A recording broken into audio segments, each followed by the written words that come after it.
নামাজের তাশাহুদ পড়ার সময় তাশাহুদ আঙ্গুল একবার নাকি বারবার নাড়ানো সুন্নাত? তাশাহুদ পড়ার সময় আঙ্গুল উঠানো এবং নামানো, এটা হলো সুন্নাত। বারবার নাড়ানোকে অনেক ওলামা ইকরাম সুন্নাহ মনে করেন, আমরা সেটাকে সঠিক মনে করি। হাদিসে নাড়ানোর কথা বলা আছে, কিন্তু নাড়ানো মানে উঠানো এবং নামানো, এটাই নাড়ানো বলতে আমরা বুঝি।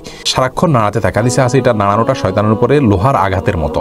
এই নাড়ানো মানে উঠানো এবং নামানো, এটাকে আমরা বুঝি। আর সারাক্ষণ নাড়াতে থাকা আমরা এখানে সঠিক মনে করি না, কারণ হলো বেশিরভাগ হাদিসই ইউশিরু এসেছে, অর্থাৎ তাশাহুদের সময় আঙ্গুল দিয়ে ইশারা করতে হবে। তাছাড়া আঙ্গুলটা কেন উঠাতে হয়? আমরা মুখে সাক্ষ্য দিচ্ছি, আঙ্গুল উঠিয়ে সেই সাক্ষ্যটাকে, মুখের সাক্ষ্যটাকে হাতের সাথে আমরা মেলাচ্ছি, যার কারণে হাত উঠিয়ে সাক্ষ্য দেওয়া। তো নাড়াতে থাকলে তার সাক্ষ্য দেওয়া হয় না আসলে বিষয়টা। তো হাদিসের ভাষ্যগুলো অ্যানালাইসিস করলে দেখা যায় যে ইশারা করতে বলা হয়েছে, আর নাড়াতে থাকলে ইশারা হয় না। দ্বিতীয়ত একটা সাক্ষ্য দেওয়া, মুখের সাক্ষ্যের সাথে হাতের স্বাক্ষর মিলানোর, তো নাড়াতে থাকলে সেটা হয় না। উঠানো এবং তাশাহুদ শেষ করে এটাকে নামানো, এটাকে আমরা অধিকতর শুদ্ধ মনে করছি। তাদেরটাকে আমি ভুল বলছি না, কিন্তু আমার কাছে যেটা সঠিক মনে হয়েছে আমি সেটাই শুধুমাত্র বলেছি।